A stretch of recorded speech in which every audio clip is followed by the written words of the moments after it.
পড়ছিলাম আমার কাছে তুমি অন্যরকম, কলমে সানা শেখ, পর্ব সংখ্যা ৭। May I come in sir? Ilham ফোনের স্ক্রিনে তাকিয়েছিল। মিলি গলার আওয়াজ শুনে চোখ তুলে দরজার দিকে তাকালো। দেখল প্রার্থনা দরজা একটু ফাঁক করে দাঁড়িয়ে আছে। হাতে ফোন রেখে সোজা হয়ে বসে গুরুগম্ভীর গলায় বলল, কামিন। অনুমতি পেয়ে ভেতরে প্রবেশ করলো প্রার্থনা। সে ভেতরে ভেতরে ভীষণ নার্ভাস ফিল করছে, কিন্তু চেহারায় তা প্রকাশ হতে দিচ্ছে না। নিচু স্বরে বলল, স্যার দেখা করতে বলেছিলেন।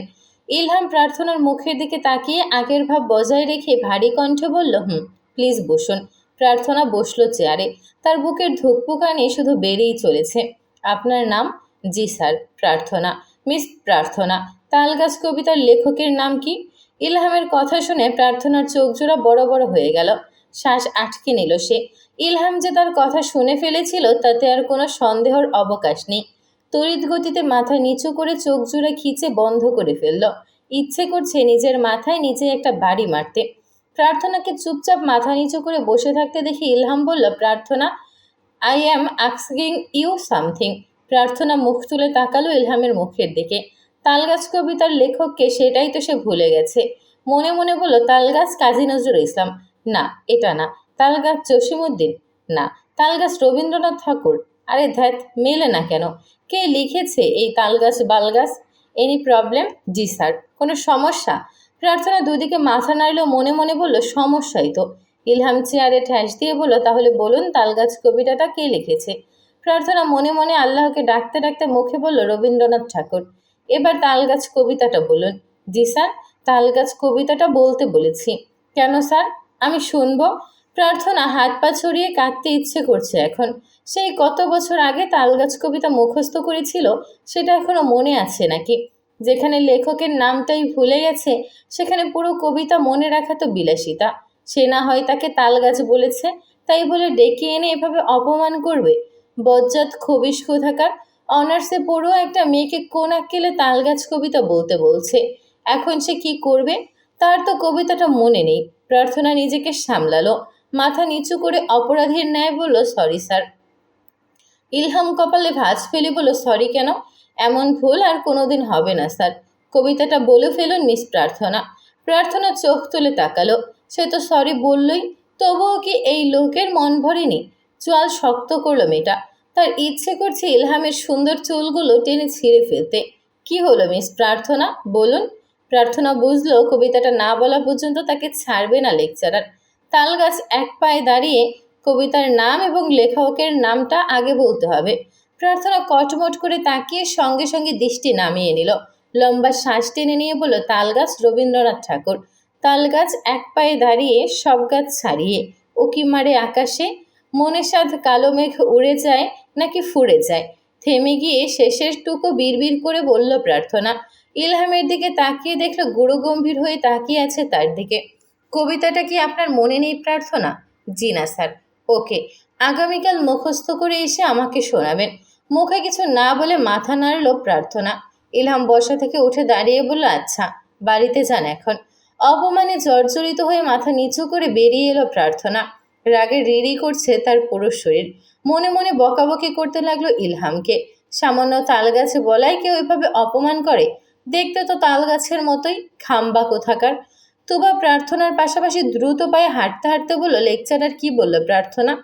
প্রার্থনা ধূপধাপ পা ফেলে হাঁটতে হাঁটতে তুবার মুখের দিকে তাকালো, তবে কোনো কথা বলল না। তুবা দেখল প্রার্থনার চোখের আশপাশ লাল হয়ে উঠেছে। প্রার্থনা কাঁদলে বা বেশি রেগে গেলে তার চোখের আশপাশ আর না কেমন লাল হয়ে ওঠে। প্রার্থনাকে দেখে বোঝাই যাচ্ছে ভীষণ রকমের রেগে আছে। সেই জন্যই লেকচারার অফিস রুম থেকে বেরিয়ে ধূপধাপ পা ফেলে হাঁটতে শুরু করেছে। কি হয়েছে বলবি তো নাকি? লেকচারার তোকে কিসের জন্য ডেকেছিল? প্রার্থনা দাঁড়ালো। তুবার মুখের দিকে তাকিয়ে দাঁতে দাঁত পিষে বলল, অপমান করতে ডেকেছিল। ওই খাম্বা এক নম্বরের শয়তান। কথাগুলো বলেই আশেপাশে নজর বুলালো প্রার্থনা। না, কেউ শুনতে পায়নি। আর কিছু না বলে আর তুবাকেও কিছু বলার সুযোগ না দিয়ে ধূপধাপ শব্দ তুলে হাঁটতে লাগলো।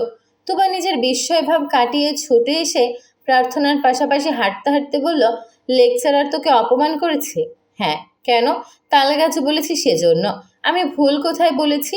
ওটা তো লম্বা খাম্বা তালগাছি। তুবা প্রার্থনার রাগে চোখ জোড়ার দিকে তাকিয়ে হাঁটতে লাগলো। মাস্ক থাকায় মুখ দেখা যাচ্ছে না। নাক আর গাল নিশ্চয়ই লাল হয়ে গেছে রাগের কারণে।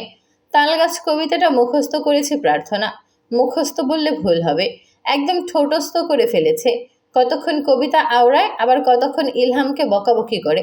প্রার্থনার ফোনটা কেঁপে উঠতে স্ক্রিনে আলো চলে উঠল। সেই যুবকের মেসেজ। যুবকের নাম অন্তর। মেসেজে লেখা ছোট্ট একটা বাক্য, আছো। ফোনটা হাতে নিয়ে রিপ্লাই দিল প্রার্থনা, কল দেই। আচ্ছা। সঙ্গে সঙ্গেই কল এলো। রিসিভ করে কানও ধরল প্রার্থনা। তখন থেকে নিয়মিত কথা হয় দুজনের। দিনের বেলায় দুজন একবারও কথা বলে না, কোনো প্রকার মেসেজও না। রাত 9টা থেকে 10টার মধ্যে ওপাশ থেকে মেসেজ আসে অন্তরের। তারপর অল্প কিছু সময় কথা হয় দুজনের, অতি সাধারণ কথাবার্তা। দুজনের একজনও এখন পর্যন্ত একে অপরকে দেখেনি, কেউ কারো ঠিকানাও জানে না। অপরিচিত যুবকের সঙ্গে এই বন্ধুত্বের কথা প্রার্থনা তুবাকেও বলেনি এখনো। সে ছাড়া অন্য কেউ জানেও না। প্রার্থনা বিশ্বাস করে তাদের মধ্যে প্রেম নেই, হবেও না কখনো। তারা শুধু ভালো বন্ধু। প্রার্থনা গলার আওয়াজ শুনে অন্তর বলল, কি হয়েছে প্রার্থনা? কি হবে? রেগে আছো কেন? কোথায় রেগে আছি? তোমার গলার আওয়াজ শুনেই বুঝতে পারছি আমি। কি হয়েছে? প্রার্থনা কিছুক্ষণ চুপ থেকে খুলে বলল সব কিছু। সব শোনার পর ওপাশ থেকে অন্তরের ক্ষোভ মিশ্রিত গলার আওয়াজ ভেসে এলো, ওই তাল গাছের এত বড় সাহস তোমাকে অপমান করেছে? ওর একটা ছবি দাও, গিয়ে ওর মাজা কেটে দিয়ে আসি। প্রার্থনার আগে গজগজ করে বলল, আমি সরি বলেছি, তারপরে ওই খবিশ বেটা আমাকে অপমান করতে ছাড়েনি। দেখতে তো পুরো তাল গাছের মতোই, আর আমি তাল গাছ বলেছি বলে গায়ে লেগেছে। ওর মাথায় তাল গাছের পাতা গজাক। ওর একটা ছবি পাঠাও, মেরে খোড়া বানিয়ে দিয়ে আসি। থাক, মারামারি কাটাকাটি করতে হবে না। কবিতা মুখস্থ করেছ? হ্যাঁ। আগামীকাল তোমার ক্লাস আছে? আছে। আচ্ছা, গিয়ে ওই তালগাছের মুখের উপর তালগাছ বলে আসবে।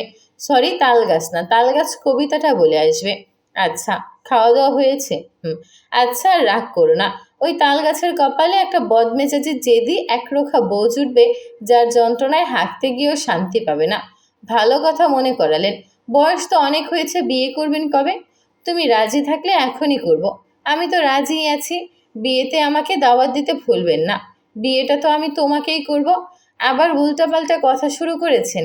আমি সিরিয়াস প্রার্থনা। বাজে কথা, ফোন রাখুন। আরে শোনো শোনো। শুনল না প্রার্থনা, কেটে দিল কল। ওপাশ থেকে আবার কল এলো। প্রার্থনা কল কেটে ফোন ফ্লাইট মোডে দিয়ে চোখ বুঝল। ক্লাস শেষে ইলহামের অফিস রুমের সামনে এসে দাঁড়ালো প্রার্থনা। কিছুটা দূরে দাঁড়িয়ে আছে তোবা। ফুল কনফিডেন্স নিয়ে দরজায় নক করে ভেতরে উকি দিল। ইলহাম উল্টো ফিরে দাঁড়িয়ে কিছু একটা করছিল। ঘাড় ঘুরিয়ে পেছনে তাকাতেই প্রার্থনা বলল, may I come in sir? Ilham পুরোপুরি ঘুরে দাঁড়িয়ে গম্ভীর গলায় বলল, ইয়েস প্লিজ কাম ইন।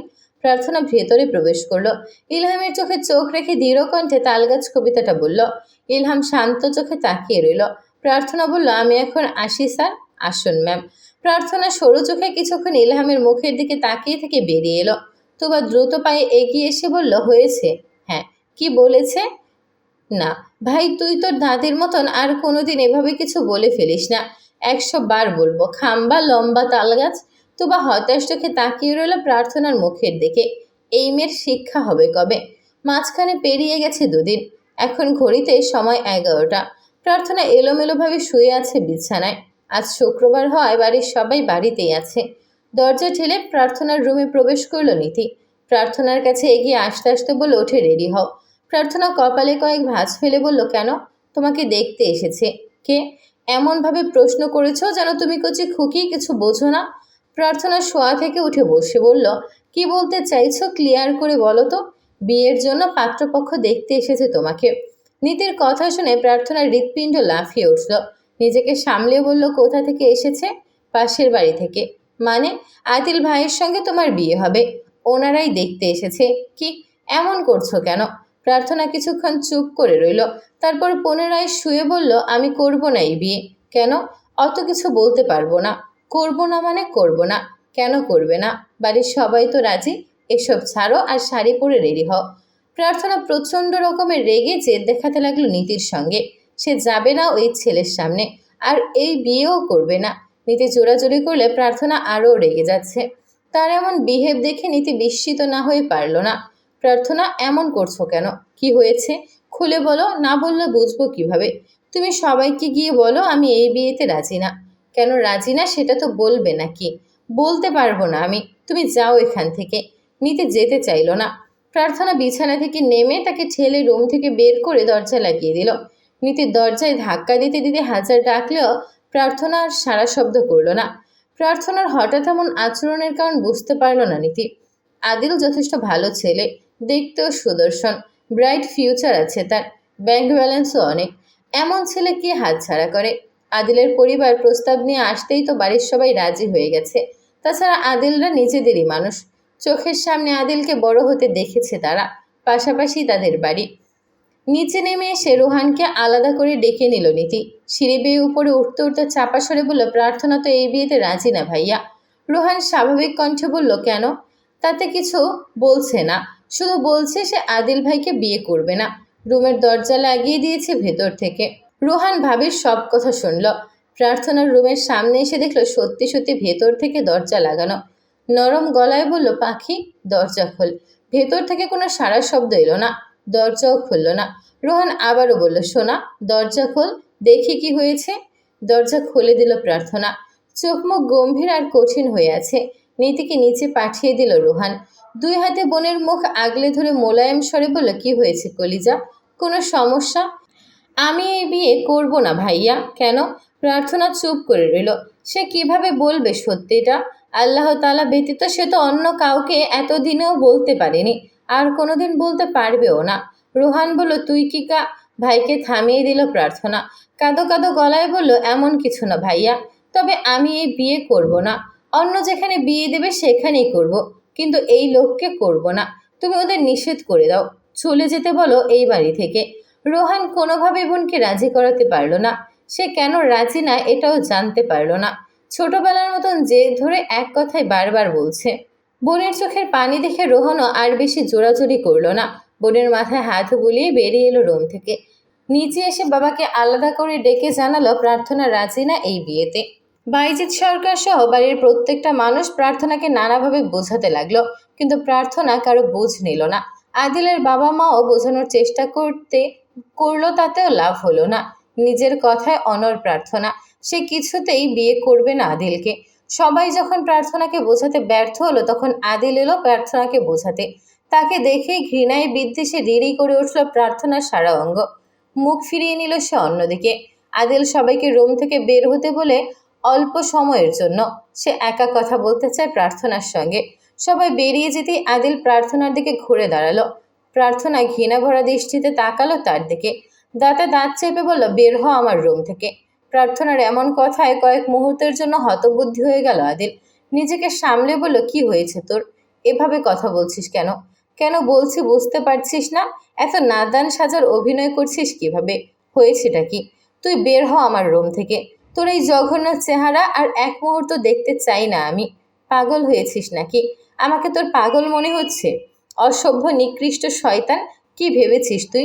সব ভুলে গেছি আমি, জানোয়ার কোথাকার। এখনই বের হ আমার বাড়ি থেকে। আদিল কিছুক্ষণ শান্ত চোখে তাকিয়ে থাকার পর শয়তানের মতন হেসে বলল, ও কিচ্ছু ভুলিসনি? একটু থামল। প্রার্থনার মাথা থেকে পা পর্যন্ত নজর বলিয়ে বলল, কোথায় কোথায় যেন ছুঁয়েছিলাম? কতবার ছুঁয়েছিলাম মনে আছে তোর?